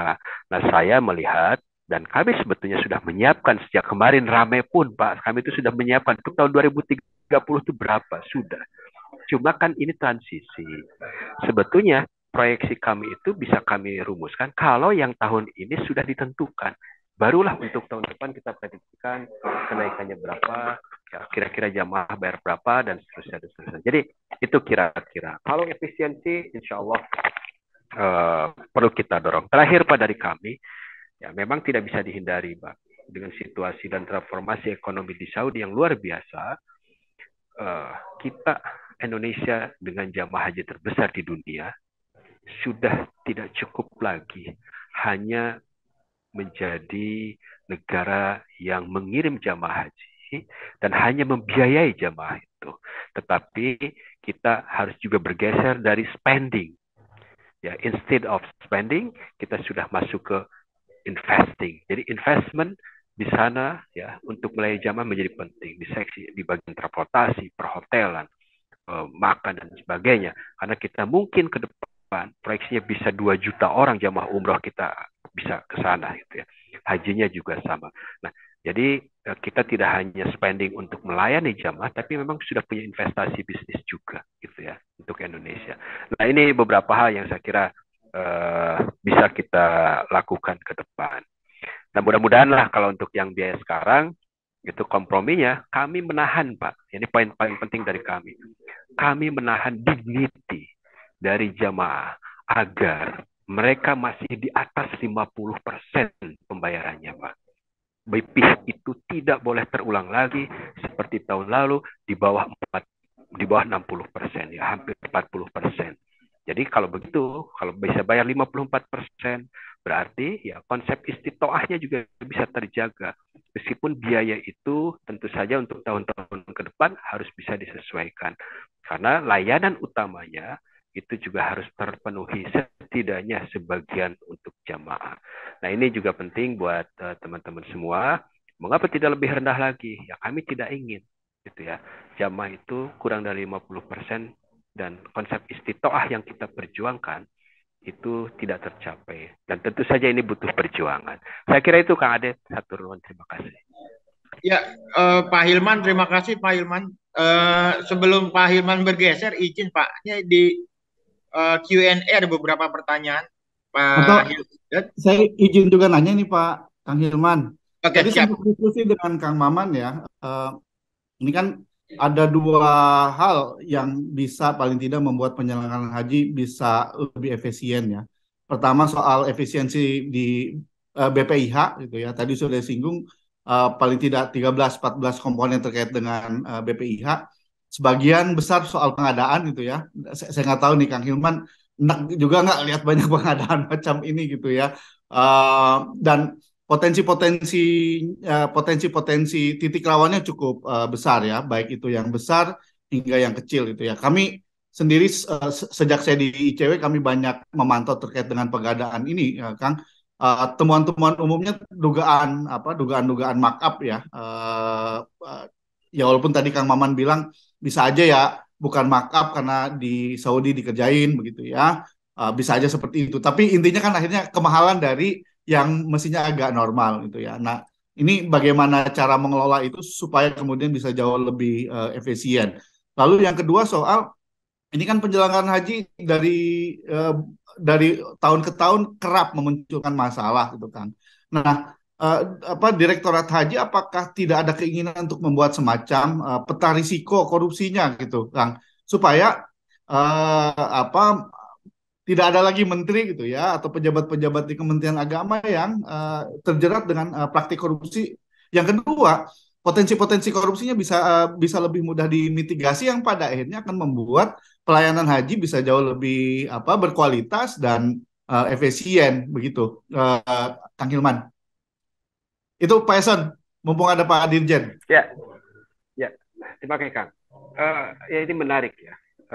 Kita tentu saja ya saya bilang tadi PR kita cukup banyak ya, termasuk dengan bagaimana mengimbangi transformasi ekonomi, transformasi budaya di sana. Tapi kami menarik Pak, dengan mereka membangun sebuah tradisi baru, bisnis gitu ya, bahwa haji itu juga ada bisnis di situ, dan paradigma kita tentang governance itu juga bisa kita perkenalkan Pak ke mereka, bahwa kita mengusung governance. Saya bukan hanya itu, saya kemarin mempertanyakan seluruhan proses bagaimana sebetulnya daging dam itu. I'm very much concerned about the governance of dam management in Saudi. Bayangkan Pak, 200.000 orang, ada 200.000 kambing, kemana kambingnya? Siapa yang pegang, siapa yang nyembelih, kepada siapa distribusikan, kapan diproses, we have nothing. Nggak ada informasi selama ratusan tahun. Saya ngomong itu langsung kepada wakil menteri, Pak. Gitu ya, bahwa kita punya concern. Ya, mungkin ke depan kami juga ingin membawa sebagian daging dan minyak ke Indonesia. Dan kedua, ada tradisi yang berbeda, Pak. Kalau kami dari pihak kami, kalau ngasih hadiah kepada kita, dalam itu ya, kami kan sudah membuat ini ya, fakta integritas. Orang lain boleh berbisnis, tapi kita dari Direktorat Haji dan Umroh tidak dalam tempatnya untuk ikut berbisnis di situ, karena kita merepresentasikan negara, kita merepresentasikan pemerintah. You deal dengan bisnismen di sana bukan untuk mengambil untung, karena Anda itu melayani, itu kan dari kita. Bagaimana kalau yang lain-lain? Ya monggo lah. Ada aparat yang sudah tahu. Kan tahu banyak, bau-baunya ada di mana-mana, Kang. Tapi ya yang disentuh juga nggak banyak. Gitu, kan. Ya gimana? Kami di Indonesia ada bisnis di Saudi. Itu kan memang situasinya seperti itu. Nah, tapi bagi saya memang ke depannya kami sudah mencoba memitigasi atau memproyeksikan mitigasi kita. Misal ya, bahwa kami sudah membuat satu sistem informasi manajemen tentang pengadaan di Saudi yang memang tradisinya undang-undang kita juga pengadaan barang dan jasa nggak bisa diterapkan di sana, Pak. Orang Saudi nggak di sana tradisinya berbeda gitu ya. Tetapi setidaknya dari pihak kita sudah punya effort lah yang cukup. Misalnya SIM-nya mereka harus daftar online, nggak ada pertemuan-pertemuan terlalu banyak di luar, ya, yang tatap muka. Tapi ini juga masih bermasalah dan pengertian orang yang nggak puas banyak sekali gitu ya, karena nggak bisa ketemu ini itu kita online. Kami laporkan juga ke KPK, ada sistem sepakat bahwa ini akan kita proses, kita perbaiki, kita sempurnakan terus agar pengadaan-pengadaan itu juga semakin fair, ya, tidak melibatkan interest tertentu. Nah yang kedua, ya tentu saja ke depan kami sedang menyusun juga satu studi lah, karena bagaimanapun harus berbasis tren kenaikan biaya di sana, tentang inflasi, tentang layanan di Makkah, tentang layanan di Madinah, hotel dan lain-lain, marketnya, ya, pasar barang-barang, kebutuhan harian, groceries misalnya seperti apa, itu juga kita harus punya basis angka yang valid.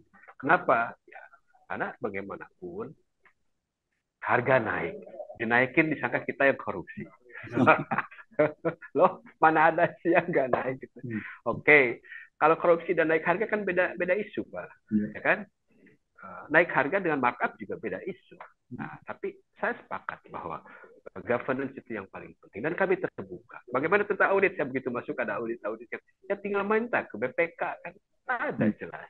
Kalau ada masalah pasti masuk dan pasti terbaunya akan tersentuh oleh KPK. Apalagi yang kurang. Nah, tapi yang penting adalah komitmen kami bahwa betul efisiensi perlu dilakukan, betul bahwa proyeksi ke depan itu juga harus lebih kuat by design. Saya tidak ingin tahun depan, tahun-tahun berikutnya kita debat terus tentang BPI HBP. Ngapain gitu loh? Selama kalau governance semakin kuat. Karena itu kami juga sedang siapkan sistem, yuk kita buatkan sistem tahun depan. Sistem perencanaan keuangan pembiayaan haji itu bagaimana? Itu satu. Kemudian sistem penetapan biaya haji ke depan itu bagaimana? Ya, itu dua. Sistem penetapan biaya haji yang berkeadilan dan berkelanjutan itu bagaimana proyeksinya dalam 5 sampai 10 20 tahun ke depan. Nah, inilah yang kami diskusikan BPKH. Jadi misalnya kenaikan-kenaikan itu bertahap.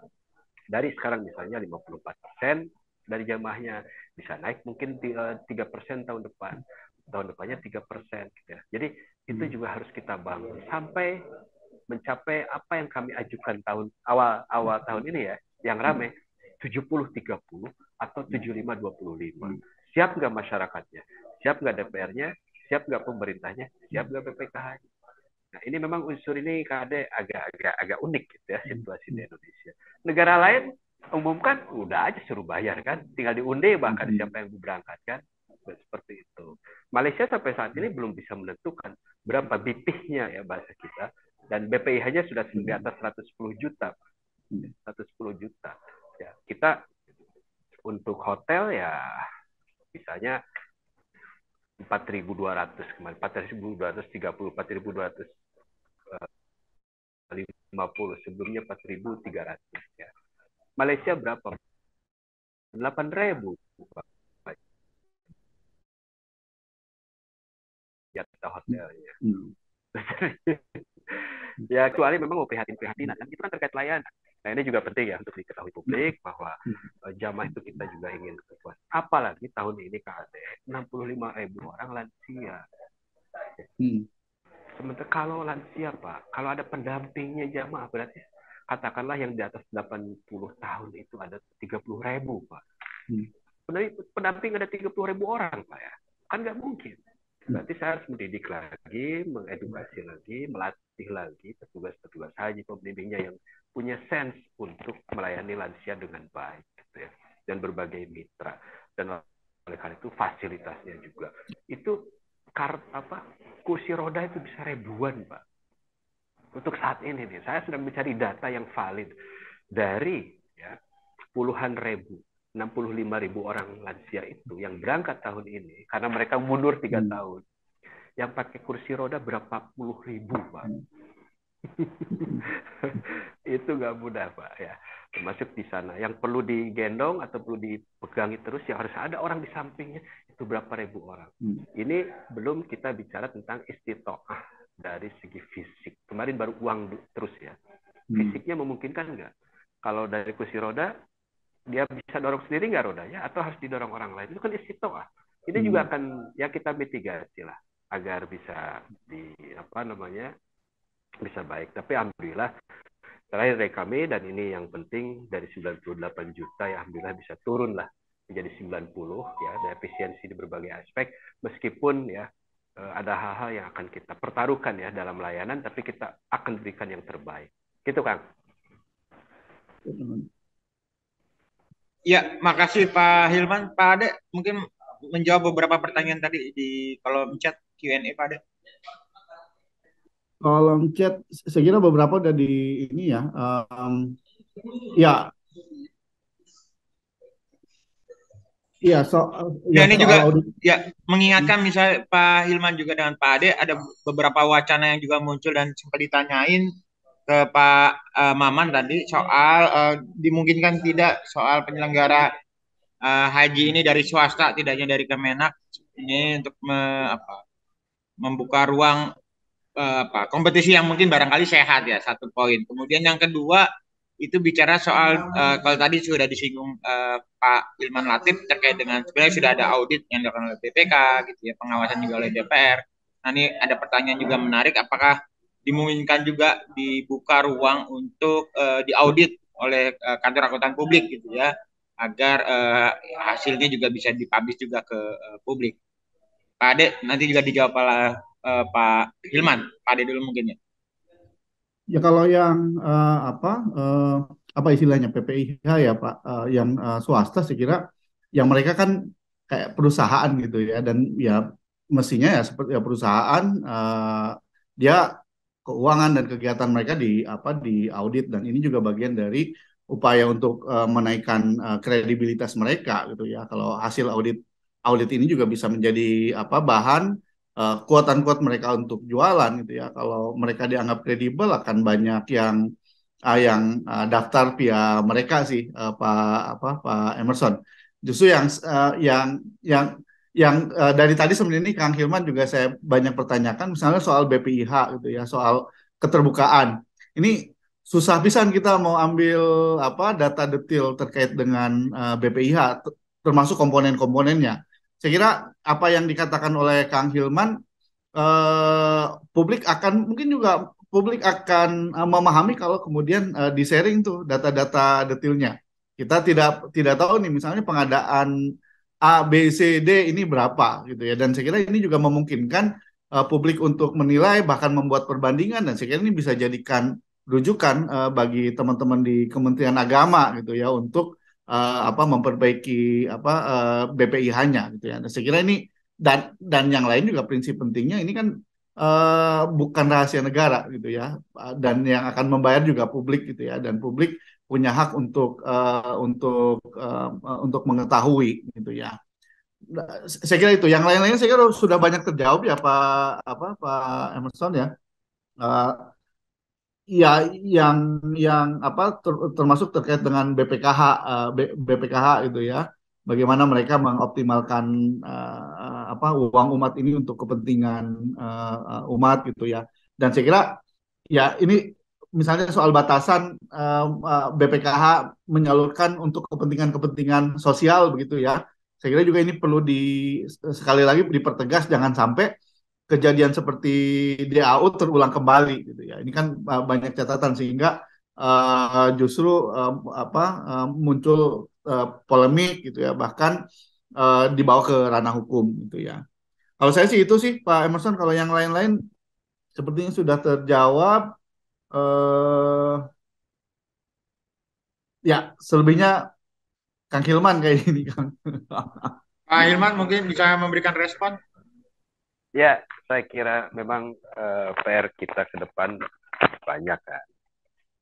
Dan governance itu kan juga dibangun dari banyak aspek, bukan sekedar data saja kan, ya, tapi juga mengenai sistem. Dan ini yang terus kita lakukan, perbaikan sistem gitu ya, yang mendukung pada integritas ya, penguatan integritas dan kredibilitas dari keseluruhan proses yang dilakukan di Kementerian Agama, secara khususnya lagi adalah di Direktorat Jenderal Penyelenggara Haji dan Umroh. Nah, karena bagaimanapun ini dikelola oleh entitas negara dan itu juga amanah undang-undang, dan kita tahu bahwa undang-undang juga atau peraturan-peraturan itu sering juga berubah ya. Ini juga ada, ini sudah masuk lagi ini katanya untuk legislasi perubahan Pak undang-undang ya. Undang-undang BPKH ya nomor 34 tahun 2014 ya. Kemudian juga Undang-Undang Haji, Penyelenggara Haji dan Umroh nomor 8 tahun 2019. Ini juga sudah masuk dalam legislasi nasional ya untuk ke depan yang akan didiskusikan dan dipertajam oleh DPR. Jadi sebetulnya ya proses penyelenggaraan haji, BPIH dan lainnya itu masih dalam pencarian bentuk yang ideal, Pak ya. Kita dari tidak ada BPKH, 2014 ada BPKH, dulu semuanya dikelola, uangnya kita kelola, semuanya dikelola. Sekarang kan Kemenag tidak mengelola uangnya. Uang haji tidak kita kelola, ada lembaga lain yang mengelola gitu ya. Nah, terus ke depan mau bagaimana? Nah, ini kan bentuk-bentuk yang terus kita perbaiki secara sistemik karena dan mudah-mudahan tentu saja rumusan regulasi yang muncul bisa lebih kuat dan memberikan kewenangan bagi Kemenag maupun BPKH ataupun DPR untuk ya bisa betul melayani jamaah yang akan berangkat di tahun-tahun berikutnya. Ya, sekarang mungkin sampai 2023 ya masih pakai Undang-Undang 2019. Mungkinkah akan bergeser juga dengan perubahan-perubahan undang-undang untuk tahun-tahun berikutnya. Nah, ini penting untuk kita lakukan. Nah, saya berharap dan ucapan terima kasih kepada berbagai pihak ya, termasuk mungkin ICW ya ataupun lembaga yang lain lah untuk memberikan masukan kepada kami ya. Kami kan gini Pak, bukan hanya masalah audit KAP gitu ya, BPK apa yang audit gitu ya, apalagi ya. Udah gitu KPK juga kan sudah masuk. Ada temuan-temuan dulu ada masalah-masalah ada. Apa rekomendasinya? Rekomendasinya dibuatkan sistem baru ini, dibuatkan sistem baru itu kan terus yang kita tindak lanjut bersama mitra-mitra kami di BPK, di KPK, di BPKP maupun di Irjen gitu ya, kementerian itu. Dan kita alhamdulillah ya, kemarin bertemu dengan KPK juga sudah disampaikan oleh KPK bahwa Direktorat Jenderal Kementerian Haji sudah memfollow up banyak sekali temuan-temuan yang harus kita tindak lanjuti di tahun-tahun yang lalu, di tahun ini. Tinggal penguatan regulasi dalam bentuk undang-undang, khususnya integrasi antara BPKH dan masalah undang-undang haji perlu direkonsiliasi. Nah, ini saya kira yang lebih besar perspektifnya. Kalau untuk yang teknis, saya kira nanti kita bisa diskusikan lagi. Demikian, terima kasih teman-teman semua. Assalamualaikum warahmatullahi wabarakatuh. Waalaikumsalam warahmatullahi wabarakatuh. Ya, makasih Pak Hilman. Tadi juga disampaikan Pak Hilman soal beberapa hal sebenarnya sudah coba dilakukan, perbaikan-perbaikan gitu ya, dengan penyelenggaraan ibadah haji, walaupun memang ini jelas pasti akan selalu muncul pro dan kontra Pak Hilman. Dan kemudian juga kita tahu tadi ada beberapa catatan yang disampaikan Pak Ade dan juga ya Kang Maman tadi ya, terkait dengan penyelenggaraan ibadah haji. Nah, ini kemudian bisa jadi perbaikan ke depan. Saya nggak tahu Pak Ade, mungkin kita bisa langsung closing statement. Ada closing statement Pak Ade sebelum ditutup?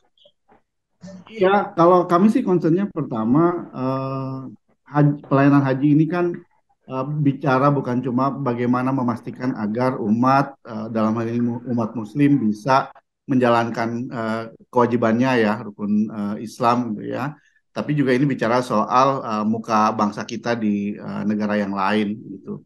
Artinya ya memang butuh butuh keseriusan dalam mengelola ini tadi, banyak rekomendasi terkait dengan orang yang profesional yang bisa mengelola melakukan nego gitu ya terkait dengan pengadaan-pengadaan di Arab Saudi itu ya. Yang lain juga mesti jadi catatan, Kementerian Agama ini kerap dijadikan ini ya, Kang, termasuk yang haji tolak ukur nih untuk lihat kalau orang lihat Indonesia soal korupsi, Kementerian Agama nih kementerian yang paling banyak praktik korupsinya gitu ya. Ini kan akhirnya quote unquote mendemoralisasi ya Kementerian Agamanya aja Ya. begini gitu ya. Nah, kami sih berharap Kementerian Agama bisa menjadi imamnya bagi kementerian-kementerian lain terkait dengan anti korupsi ini. Jadi contoh ya soal integritas gitu ya.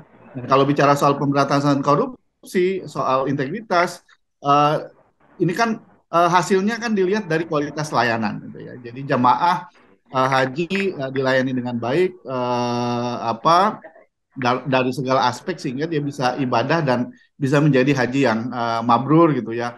Kalaupun ada kendala, ada cobaan ya cobaannya dari Allah Subhanahu wa taala, bukan dari Kementerian Agama gitu ya, Pak. Jadi yang menurut kami ini ya walaupun tadi Kang Hilman sudah jelaskan ada beberapa aspek yang perlu diperbaiki, saya kira juga banyak aspek yang mesti diadres ya. Usulan kami ya terkait dengan peta risiko mesti tetap ada supaya teman-teman tahu aware bahwa titik masalahnya ada di sini, risiko korupsinya ada di sini sehingga kita butuh mitigasi untuk menyelesaikan masalah ini gitu ya. Dan kita bisa lihat ketika dimitigasi risikonya masih ada atau tidak. Kalau ada, apa yang mesti dilakukan gitu. Ini saya kira hal yang penting gitu ya, step penting dalam mendorong, dalam memperkuat tata kelola, dalam memperkuat governance penyelenggaraan ibadah haji di kita sehingga ibadah haji di kita bisa jauh lebih akuntabel, jauh lebih baik dan Kementerian Agama menjadi salah satu rujukan kementerian yang dianggap sudah reform, sudah bagus dan jadi imamnya bagian kementerian lain dalam melawan korupsi, dalam integritas itu ya. Itu saya kira yang penting yang lainnya. Yang lain nih Kang Maman, Kang Hilman. Tadi Kang Maman keluar lagi sih. Kang Maman bilang ya penting juga ada reform di birokrasi gitu ya. Dirjennya sudah membuka gerbang gitu ya, tapi ke dalamnya harus diperbaiki gitu ya. Nah, bagaimana kemudian Pak Dirjen ini bisa mengelola birokrasinya sehingga birokrasinya setarikan nafas dengan Pak Dirjen gitu ya. Supaya kalau istilah Kang Maman ya Dirjennya sudah, saya bukan ngadu domba ya Kang, ini Kang Maman ya. Dirjennya sudah oke, open dan sebagainya. Cuma kemudian ada beberapa aspek terkait dengan birokrasi yang ya agak kemudian sangat agak kaku gitu ya, ya terkait dengan biaya dan sebagainya. Dan saya kira ini dalam konteks yang bagus, yang penting, ya reform ini juga menjadi hal yang penting gitu ya, dalam upaya memperkuat tata kelola di penyelenggaraan ibadah haji gitu ya. Saya kira itu ya sebagai calon jamaah haji ya penting, saya secara pribadi juga penting agar haji ke depan gitu ya bisa jauh lebih baik sehingga memang ya sekali lagi kita bisa ibadah dengan baik dan pulang menjadi haji mabrur Kang, bukan jadi haji mardut gitu ya. Saya kira itu. Terima kasih. Ya, terima kasih Pak Ade. Pak Hilman Latif mungkin bisa mengkomentari sekaligus kasih penutup Pak Hilman. Ya, terima kasih. Jadi saya kira ini multidimensi ya, tidak hanya satu dimensi tentang birokrasi, tentang proses-proses yang dilakukan di dalam kementerian, tapi juga memang kalau dalam pelayanan haji itu kita juga melihat ketersediaan APBN seperti apa ya. Seperti yang kemarin saya sampaikan pada DPR, ada yang benar, ada yang tidak pas gitu ya mengenai persepsi-persepsi terhadap penggunaan, khususnya untuk penyelenggaraan ibadah haji. Ya, kalau misalnya untuk pelayanan yang melibatkan jamaah dan memberikan manfaat kepada jamaah dan memang indirect cost itu harus ada. Nah, kalau dihilangin, ya, ini betul nggak ini bisa berfungsi gitu. Kan ada direct cost, ada indirect cost. Memang perdebatannya adalah indirect cost. Penting nggak sih mobil itu gitu ya, indirect. Tapi kalau ada jamaahnya ada di sana yang tidak bisa dilayani karena mobilnya kita hilangkan untuk fasilitasnya, siapa yang akan bertanggung jawab begitu? Itu tidak terpikirkan, Pak. Bagaimana dengan APBN? Itu poin lain lagi, gitu kan. Makanya saya minta juga pada DPR, yuk kita perbaiki, kita buatkan roadmap-nya. Kita akan hilangkan layanan-layanan indirect cost, tapi pada saat yang sama APBN-nya mendukung, kan gitu. Berapa tahun itu, misalnya, gitu kan. Pemeliharaan barang-barang milik haji, gitu ya. Dulu itu kan dari tahun 80-an sudah beli barang, Pak, gitu ya.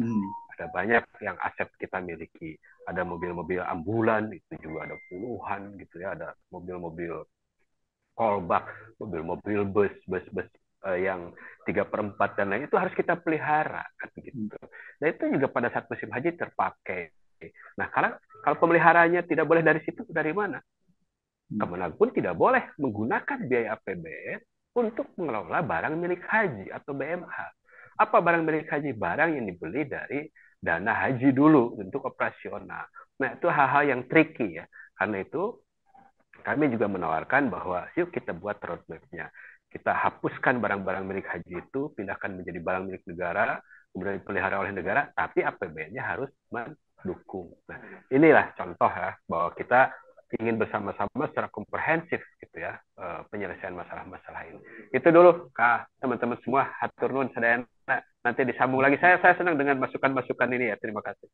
Siap. Terima kasih Pak Hilman, Pak Ade Irawan, Bapak Ibu, demikian diskusi kita terkait dengan polemik kenaikan biaya penyelenggaraan haji gitu ya. Ini mungkin bisa jadi catatan gitu ya, perbaikan ke depan untuk layanan haji ini yang dilakukan oleh Kementerian Agama, plus juga menyempurnakan beberapa tadi catatan-catatan yang kemudian bisa diperbaiki di masa yang akan datang. Pak Hilman, sekali lagi terima kasih atas partisipasinya sebagai narasumber Pak Ade Irawan. Ya, terima kasih Pak. Ya, oke Pak Ade, terima kasih juga Pak Ade, Direktur Utama Visi Integritas. Kita akan ketemu di webinar yang akan datang.